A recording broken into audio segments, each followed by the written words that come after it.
Hi, friends. How are you today? I am your host, Heather, and you are watching or listening to Brewing Murder and Mystery because there is always something brewing. Usually it's my coffee, but I have been good and I didn't drink 500 cups today. So, we are going to jump right into this because there is a lot going on and I got to get it out there and I don't even know. Like, I'm going to try to get this all as much detail as I can into this podcast before I get my makeup done, because that's what we're doing. Yeah. And I've had a stressful week, y'all. So if my brain doesn't work, that's normal. But I'm gonna blame it on stress. That's what we're gonna do. That is what we are going to do.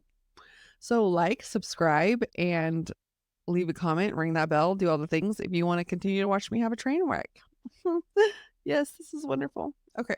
So so I don't know if you've heard of the Pelley family. I believe it's pronounced Pelley, Pelley, Pelley family. I don't know. I'm not good with names, but I've come to the conclusion that a lot of people aren't. So there is a big case about this family, and it's actually super interesting because it's still technically going on, and I will explain as we move along. But let me start you back from the beginning of the story. I think it's important to just share a couple of the post details.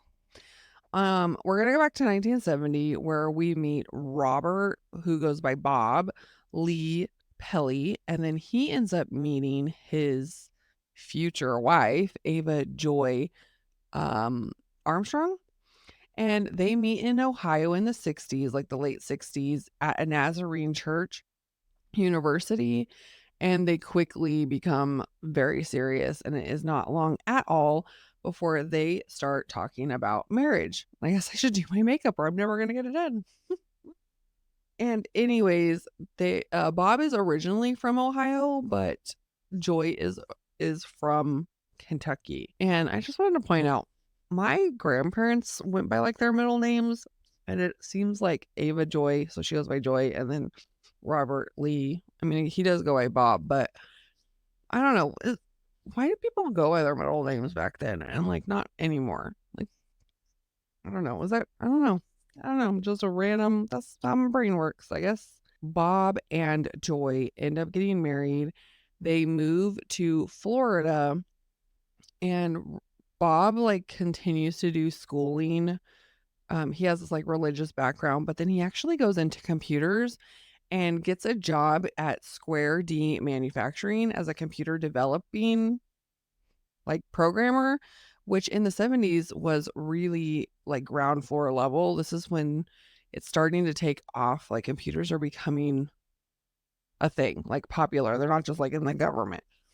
And it's a really good place for him to get in on the ground level and really make some good money. And then in December of 1971, they have their first son, and his name is Robert Jeff Pelley. And then as a way, so it wasn't Robert Jr., Big Robert, Little Robert, the dad goes by Bob and the son goes by his middle name, Jeff. Then shortly after, in 1976, the couple would have their second and last child, and they would have a daughter and name her Jackie. Basically, the kids have really fond memories of their mom and dad. Bob was more strict and was kind of the you never cry. I wasn't allowed to cry, so they weren't overly emotional. But the kids still have really good memories about lots of fun and games and just great family time. And then they were also really big members of their community Nazarene church. And they just seemed like the all-American family back in the day. But unfortunately, Joy would get diagnosed with skin cancer, and the family really kind of knew that she wasn't going to beat it. I'm not really familiar with skin cancer and how that all works, but how fast, you notice it and then how fast it takes hold of you. But it seemed like once they caught it, it took over pretty quickly because it didn't seem like there was a huge, you get it. So in February 24th of 1985, Joy would end up passing away, and I guess it was a situation where she was kind of unconscious and Bob had to make the tough choice to take her off of life support and got a little bit of pushback from her family. Joy didn't want to she, like, didn't wanna be a vegetable or, in a coma. She felt like she knew where she was going after she died, and she was comfortable with meeting her maker. So he pulls the plug and then, um, I guess confided in their pastor that he didn't have a ton of money for the funeral, and the pastor was just kinda like, "Nobody's gonna see it, it's gonna be in the ground, so just do what you can do." But then the day of the funeral comes along, and the pastor is surprised to see that there's this decent casket and just assumes that, they were loved in the church, so maybe somebody in the congregation helped him out. Like, he wasn't really sure where he got the money from. During this time, he would actually move from his job to Landmark Bank, which he was making a lot more money and would help him out because he just had these like, piling on medical bills. We're going to move over to Ohio really quickly because just 53 days prior to Joy's passing, somebody else dies and it actually affects the Pelley family and like changes the course of the whole thing.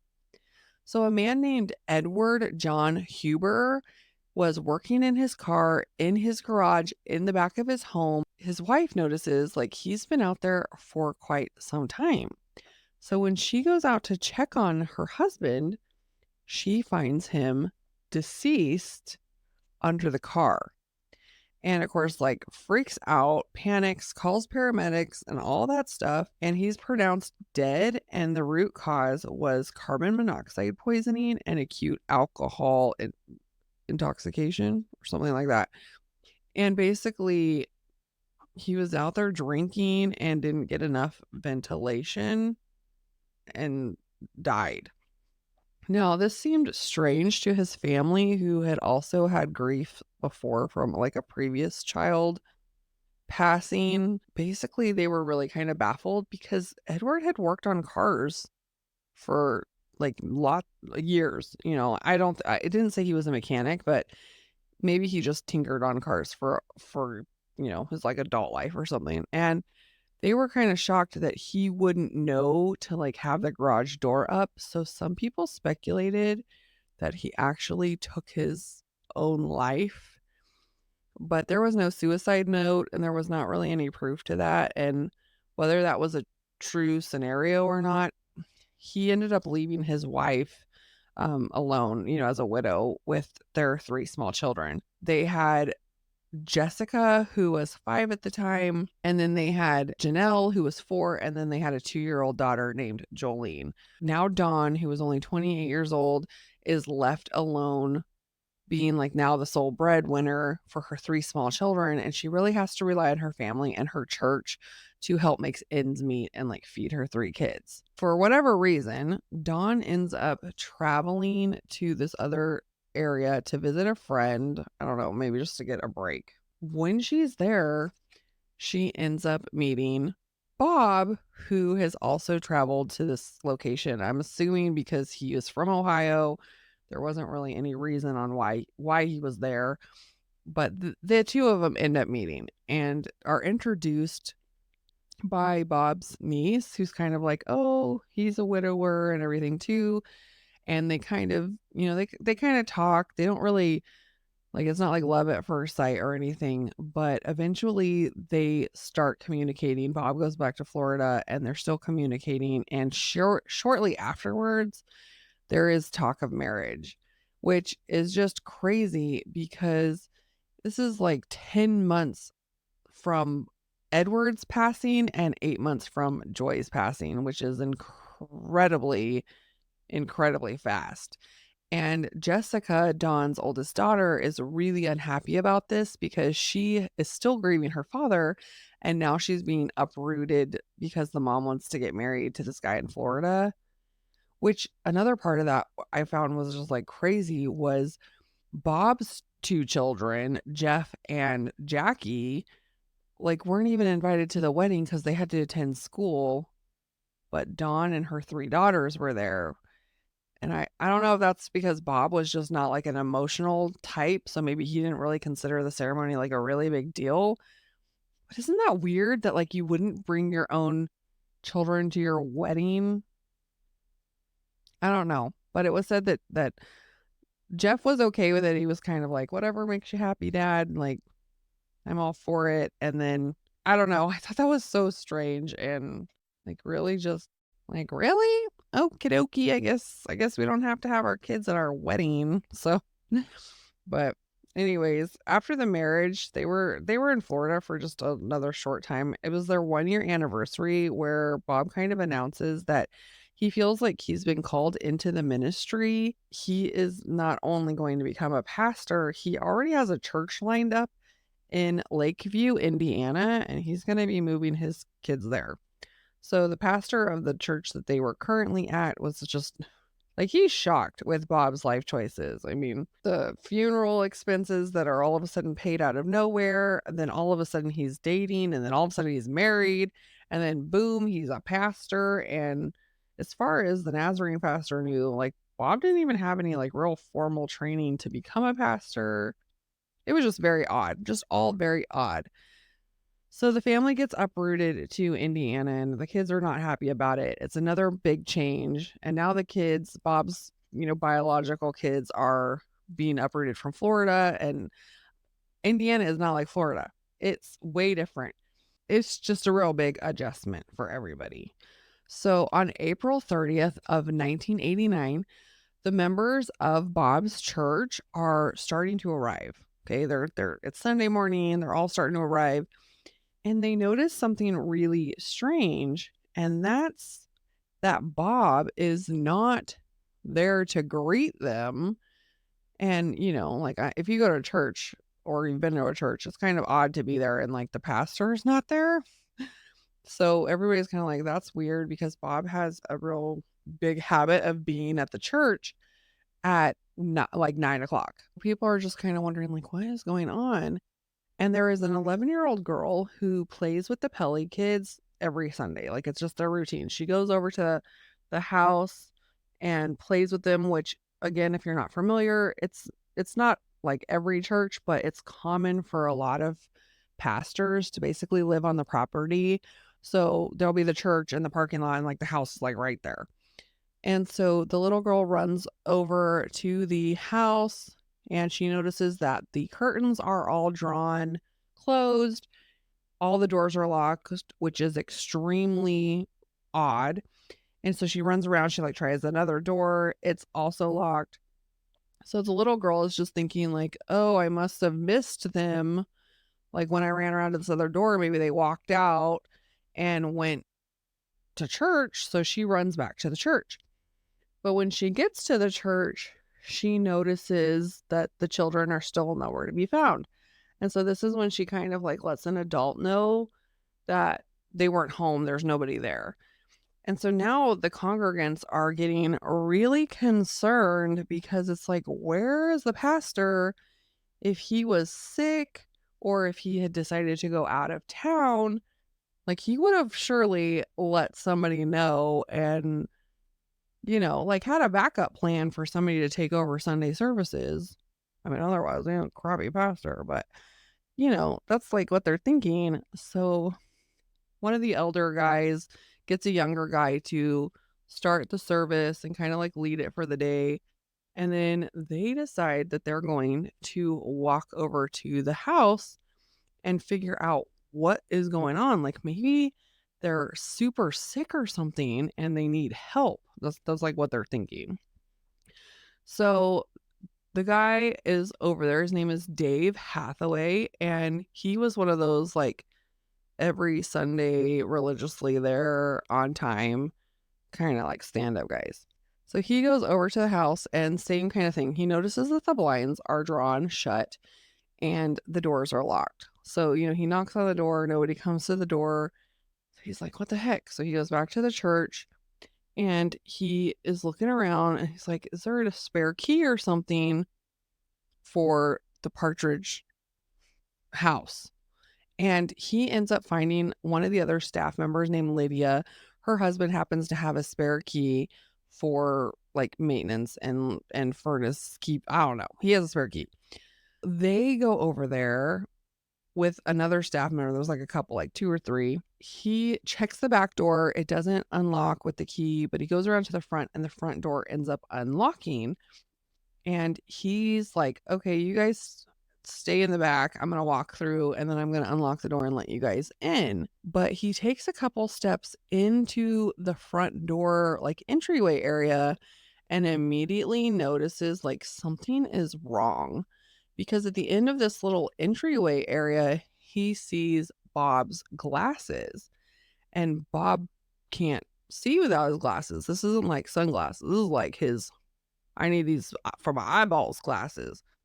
So he takes a few steps towards the glasses and then ends up looking to the left down the hallway.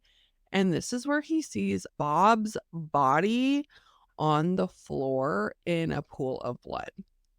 Now he makes a mental note that all the doors in the hallway were open and he steps kind of towards that. I don't know if it was a thing. He used to be military, so I don't know if it was just like attention to detail, like, watching out for himself, make sure he doesn't get like ambushed or something. But he notices all the doors are open, and as he steps closer, he realizes that Bob's head is like half missing. So this is when the realization hits him like, oh crap, like he's dead. I mean, he is a church guy, so he's probably like, holy moly, he's dead. I don't know. I don't know what he said.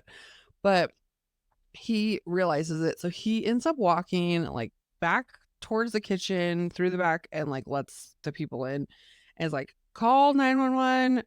The pastor's dead. So as the staff members are trying to call 911, he kind of is like, okay, well, where's like the rest of the family? Because there is 5 kids and a wife who are still not accounted for. I don't know if it was kind of like split parcel house. I don't know. There's like layouts of these houses are kind of strange. But there's a downstairs, like headed towards the basement kind of area, but it made it sound like it was a finished basement. He peeks kind of down there, and at the bottom of the stairs, he notices like little feet in little white socks. And his heart just sinks because he's like, the rest of the family must be downstairs. It's just like really hard. Like everybody's freaked out, of course. And so the paramedics end up showing up first, and Dave has got the like sound mind to be like, hey, like nobody touch anything. We really, really need to wait for investigators because this is a crime scene. Like he's on it. Like this guy, good job. Good job on not contaminating the crime scene. So the police kind of show up and they go through and they end up finding Bob dead. Clearly he's dead. And down at the bottom of the stairs, they find the wife, Dawn, and the 2 youngest girls, Janelle and Jolene. And it was just sad. It was really sad. So the police's first thought is that it's like a quadruple murder-suicide. But then they realize that there's 3 missing kids. So their thoughts are these kids dead somewhere else? Like we just haven't found them yet? Are they kidnapped? Like, or are they on the run? Like, those are the 3 options that they've presented. Jessica, who's now 9 at the time, is somebody's like, oh, she went on a weekend sleepover and she should be back anytime now. And she actually ends up showing up fairly soon after the police show up and is able to give an account for her older sister, Jacqueline, who's now 13, or Jackie, who's 13. I guess she went away to spend time with a friend about an hour to 90 minutes away. And then she says her brother, Jeff, who's 17 at this time, is at Great America, and it's like a post-prom activity, graduation. Like these other kids, like the police are like, okay, these other kids are alive. Let's go send out police unit cars and make sure that they actually are alive and that they, have alibis and all this thing. And so, of course, the police send out units to pick up the kids and, to just check on them and make sure everything is good with these kids. Now they end up getting Jackie, she's completely distraught, almost inconsolable when she finds out about her parents. Like, who would do this? Just completely freaked out. And then it takes them a little while to locate Jeff because it's 2.5 hours away to Great America. So they actually have the local police in Chicago kind of go track him down. And then they basically tell him, like, hey, don't do anything with him until we have the opportunity to talk to him. So they're trying to make, they want to see how he responds because they're already starting to think that Jeff could be the murderer. And I'm going to do my eyes and then I'm going to tell you why. Okay, I'm back. So I want to tell you a little bit about the bodies before I proceed to tell you about Jeff and what is going on with him. The coroner really screws up this case because he doesn't take any notes at all about what the crimes, like, he doesn't take any notes at the crime scene or the day of, and he does not check the body temperatures or the stage of rigor mortis that these bodies are in. And then he takes these bodies, it took about 45 minutes, and he gets these bodies to the refrigerated morgue. So by the time they actually proceed to do any kind of autopsy, it's like a full day later, and they have no idea, like, time of death. Like, they really can't pinpoint the time of death on these bodies, which really makes this case inconvenient for trying to actually figure out who did what here, because time of death is super duper important, and it actually comes into play here on potentially, blowing the case completely out of the direction that the detectives are going. Bob is completely fully dressed when they find him. He has no drugs or alcohol in his system. They said he had a gunshot wound to, like, the abdomen, which basically they think what happened is it kind of like paralyzed him. So he probably dropped to the floor. And then there was a second shot that was to his head, which completely took him out if he was still alive. And that was the finishing one. And then they checked his stomach and they said that he had some, like, yellowish fluid in there and some popcorn. And that was like so there was no, like, poisoning or anything like that, and then you've got Dawn, who fully dressed. I mean, like, they still had their wedding rings on, so it wasn't like a robbery attempt. And she has, like, this yellow liquid in her stomach too that they never determined what it was. Never told me anyway. And then some fruit in her belly, and she had a close range gunshot wound. And then unfortunately the two girls, I'm just going to skim over it real quick, shot the same way, no signs of assault. And it was really kind of sad because it was like Dawn, like, had defense wounds from maybe, like, holding her hand up, like, knowing she's gonna get shot, and, like, I don't know, that last reaction of, like, trying to stop the bullet with her hand, I don't know, and then her, like, children, it's super sad, yeah. But the police are thinking, like, we are more focused on who done it than when these people died, which is odd because that should go hand in hand, you would think, like, but what do I know? I'm just a podcaster. So this would prove very difficult because whoever killed the Pelley family had done this, like, really ruthlessly. They basically said that there was blood, brain matter, and bone all over the walls. So it was brutal. It was brutal. Then at the crime scene, they didn't find any weapons. They found no shell casings. They found, like, nothing of incriminating evidence. But what was really interesting that they found was that the shell casings, like, in between them, they either have a plastic or a cardboard that basically keeps the gunpowder and, like, the metal slug from touching. And so depending on the manufacturer of the bullet, like, basically different brands and stuff, you're either going to get this plastic piece or you're going to get a cardboard piece. Well, they found both at the scene. And this is really, really interesting because if I go to the store and I buy ammunition and I buy one kind, it's all going to have either plastic or cardboard in it. And then if I go buy a different brand, I could possibly get the other kind in it. But it would be really, really strange and odd to fill one gun with multiple different kinds of like ammunition, like different brands. This is really interesting on itself, and keep that in mind for later. But there was a hole in the wall that detectives assumed was a missed shot. And then there were one in each victim and then two in Bob. So there was 6 shots total. And they believed that it was from a 20 gauge shotgun. So the evidence that was collected from the house was the shotgun waddings that had plastic or cardboard, a disposable camera, Bob's glasses, a 35 millimeter camera, a piece of wood from the stair railing, carpet and wall from both floors of the house, a single unfired 16 gauge shotgun shell found in a dresser drawer, and a set of keys that they found outside, along with a locket that when they opened it had a picture of a white man and a white woman that nobody that they talked to recognized, which I thought was really interesting for the case because why would it be there if nobody knew who they were? The crazy thing is, this evidence was not processed correctly.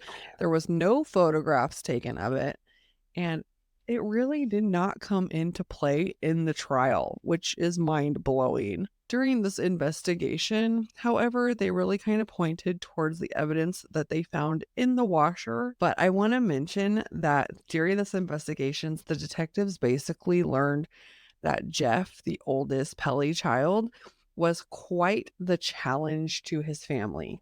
He was like the rebellious 17-year-old. It seems like they've always got one. Like the preacher kid always has a child who is determined to prove himself to not be like a goody goody two shoes or something like that. And that was Jeff, and he had even gotten in trouble a few times for some like petty crimes. And his latest one was that he had gotten in trouble for stealing CDs and cash from a friend's house. Well, this is kind of like where Bob lost it because he's like, how you behave like reflects our family. And he took it as far as grounding Jeff from the prom and all the prom activities, which included an after alley like bowling session, a sleepover, and then the Great America trip that police found out that he was on. Several members in the congregation said that they had heard from Bob that he was not allowed to go to prom and that Bob had even done something to Jeff's Mustang to keep it from running. Then Jeff was seen in his Mustang headed to pick up his date Darla for the prom. And then, of course, he did all the prom activities. So this made police think that was the prime like motive for Jeff killing his dad. And then his stepmom and his sisters were just like casualties, like eyewitnesses that he didn't want telling that I guess he was the murderer. That's what the cops are thinking. There's also eyewitnesses that say that Bob kind of realized afterward that maybe he had kind of taken the punishment too far. And this would coincide with Bob's daughter, Jackie, who would say that, like, in the heat of the moment, their dad would kind of just yell out something, like, you're grounded for life. You're not going to the prom. And then once he calmed down, he was more open to like negotiating a punishment. And so that it wouldn't have been unusual for Bob to overreact and then like change his mind later on. Jeff basically tells the police the same story that originally he had not been allowed to. He gives an account for the day, and his account for like the events of the day were all factual, even to the point where he said he was like watching a baseball game on TV and it was like true. The people that he were watching were actually playing that day. So it would be really like interesting for him to then lie and make, not that he wouldn't, but it would be interesting to be, like, super truthful about everything. I don't know, but then I guess if you murder somebody, maybe you're not gonna be truthful about that portion. So the police, however, were so convinced that Jeff committed the murders that before they had even brought Jeff in for questioning, they had already talked to the neighbors and kind of given the neighbors like a low key, like, there's nothing to worry about here. We have everything under control, kind of giving the neighbors the idea that they already knew who it was and that they were about ready to put him in custody. And then the neighbors kind of pieced together, like, oh, they must think Jeff did it, which was really crazy because when talking to the neighbors, they didn't ask to investigate. They didn't ask to look around the yard and see if there was any evidence that maybe like a criminal could have escaped through the neighbor's yard, or, there was like no, like, looking around. I guess they just believed that the crime scene was all inside of the house, and because Dave, who had found the family, stated that all the doors were locked, they just also felt like it must be an inside job. The police are just, like, determined. They're determined to get Jeff and nail Jeff for this crime. The crazy thing was that there's actually different accounts of what happened, and one of the neighbors said that she noticed the basement lights were on at 9:15 p.m. when she got and her husband got home from going to some races. The reason why this was an interesting notice is because the girls actually had a room down in the basement. It sounded like they had like a finished basement, and the three younger girls shared a room down there. So by 8 o'clock every night, this room, like the lights would be shut off so these little girls could be asleep. So at 9:15, it was really strange to see the lights on. She assumes that they're allowed to stay up, maybe, oh, it's the weekend, they're letting them stay up a little bit later. But then she gets up at 2 a.m. and notices that the light is still on. However, when the police show up, they have to flip the light on to go down into the basement. So it is very peculiar that if Jeff had murdered his family and then left and done prom and all that, the police agreed that he didn't come home. So who turned off the lights or turned the lights back on?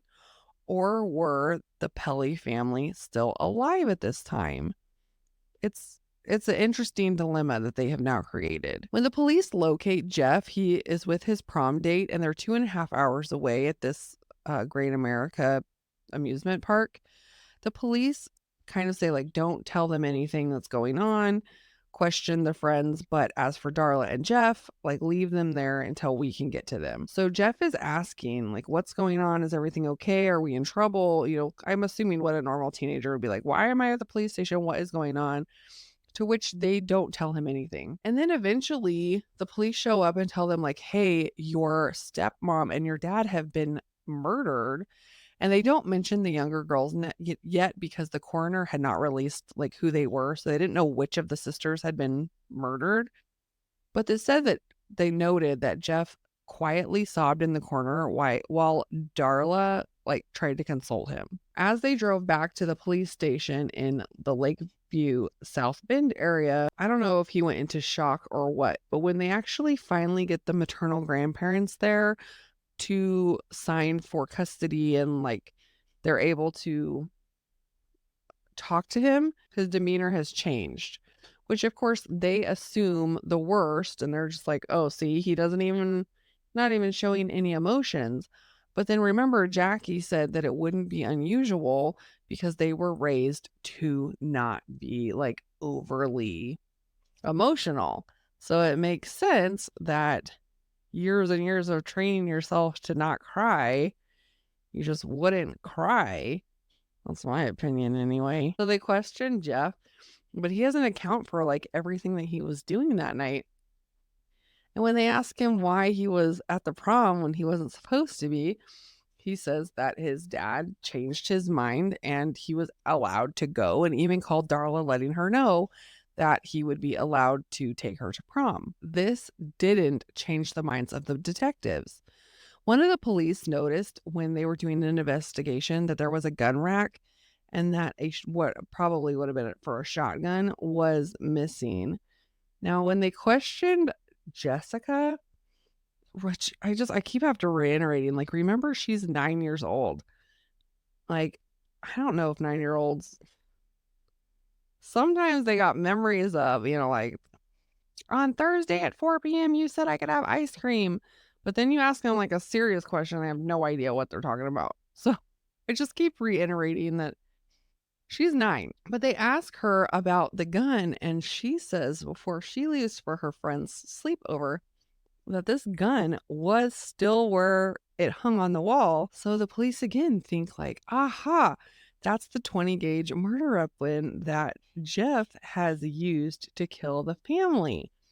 But when they talk to Jeff and Jackie, they both say that no, their dad had actually gotten rid of the guns prior.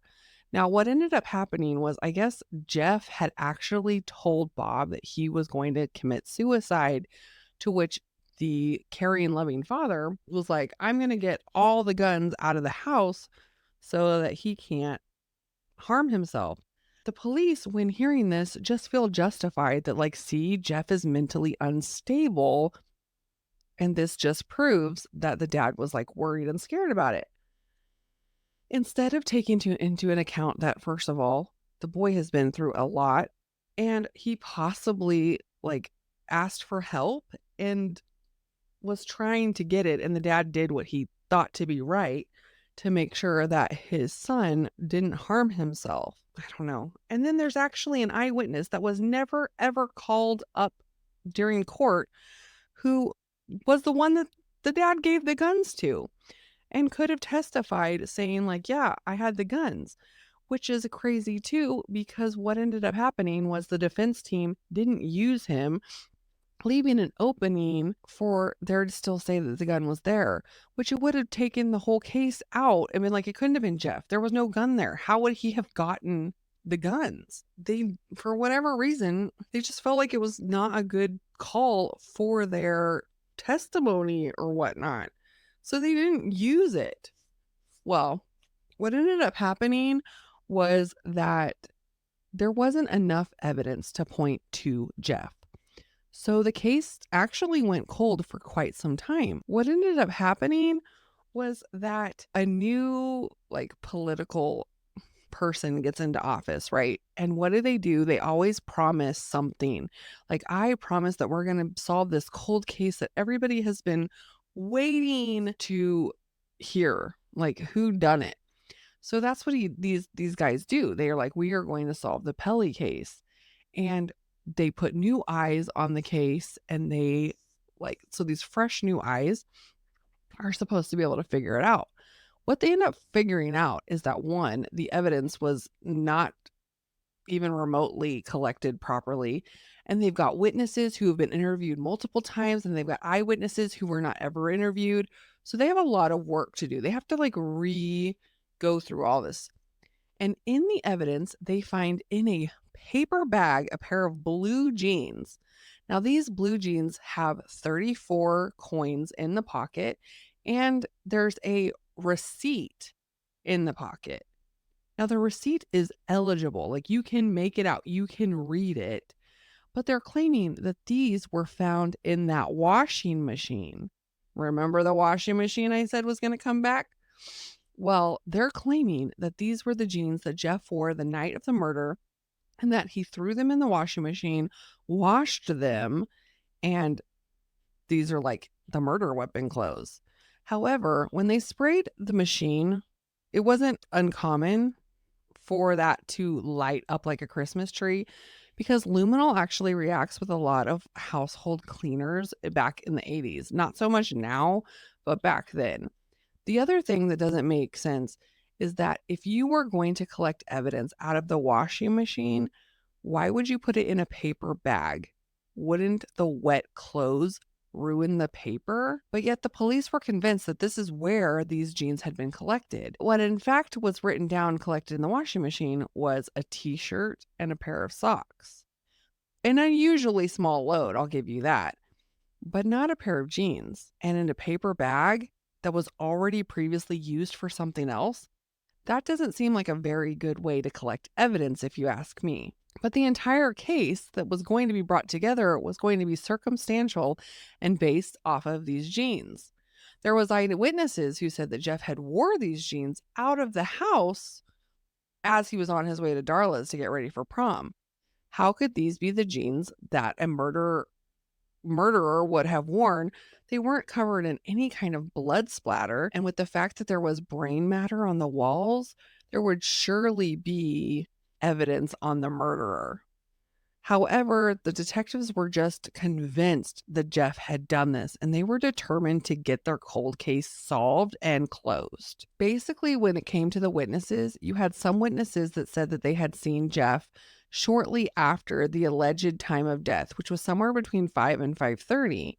However, there was an eyewitness who came forward saying that she had gone to Kmart, she had the receipt to prove the stamp, and that on her way home she had seen Bob talking outside with some man she didn't recognize, and when she kind of honked to wave at him, he seemed really nervous. This man was in a black pickup truck, and she had no idea who he was. She had never seen him before, and she just drove on her way. She wanted the case solved just like everybody else and had no reason whatsoever to fabricate a story like that to get Jeff off the hook. And then you have the gas station where Jeff drove between his house to Darla's house, and the attendant who actually talks about seeing Jeff and having some issues with his car. He spent some time tinkering on it. And that kid was determined that he saw Jeff because he was waiting to get off the clock. So he was waiting for a replacement and he was watching that clock. If you've ever been waiting for someone to take over so you can leave, you know what time it is when things happen. It's probably the only time that you really know exactly what time things are happening. This would give a short 25-minute window for Jeff to commit the murders, clean himself up, get ready to go to Darla's, and then be presentable for prom, all without any matter or blood or anything on his body. And Jeff had a mullet at the time, and it was styled. So tell me that. Tell me if any time the math isn't adding up, this would be the time. Despite all of this counter evidence, Jeff was arrested in July of 2006 and was actually found guilty of the murders of his family due to mainly circumstantial evidence. He was sentenced 40 years each, giving him 160-year sentencing. To this day, Jeff is still trying to get a retrial and has never wavered from the fact that he's innocent. There's a lot more details that I could go over regarding this case, like for the fact that they believe those casings meant that there was two shooters from the defense team, but it was never brought up in court. The fact of the matter is that there's way too many holes in this case and way too many unanswered questions. I ended up binging and re-listening to a podcast called Counterclock Podcast. There's about 16 or 17 episodes where you could go listen to that yourself and just really dive into all the evidence. Some of the things that she presents on that podcast, I haven't even been able to touch. Like the fact that Bob actually may have gotten in trouble while he was doing some of the bank dealings, and that there's a potential for there being ghosts from his past that actually killed him and his family. And thinking that they killed his entire family, didn't have any reason to go after the three older kids. Also, a lot of evidence, like some shotguns only have enough room for 5 bullets, but yet there was 6 bullets shot. I don't know. There's a lot more to dig into, and gun experts would know a lot better in scenarios where you would be able to squeeze in more bullets into a magazine than others. But it's just so many questions. The fact that they've never found a murder weapon, the fact that they have absolutely no physical evidence to tie Jeff to the crime. And there was even some stuff that Jeff went through that made him look even more guilty. It didn't really apply to this case, but you could go listen to it on the Counterclock podcast. From what I've said, what do you think? Do you think that Jeff is guilty or innocent? Do you think that there's enough holes and questions to make you think that there isn't enough to convict? He will be this year eligible for possible retrial, and I will be paying close attention. Possibly by August, we will know if he's going to get another trial. He's in his 50s now, and I just think that it would be so sad if he is innocent that he's spent all this time in jail. As much as I love seeing people who are guilty get the justice they deserve, I also really don't like knowing that people who are innocent are being locked up for crimes of the guilty. This case has been very, very interesting to me just because of the fact that I want to really dive in and I really want to see the evidence that the prosecution is actually going to try to present this time around. And I don't actually believe that Jeff did this. I don't gain anything from this if he is guilty or innocent. Just the fact of putting the light out there for you to determine for yourself. Let me know in the comments below, and I will definitely keep you updated on this. But until next time, stay safe out there, friends.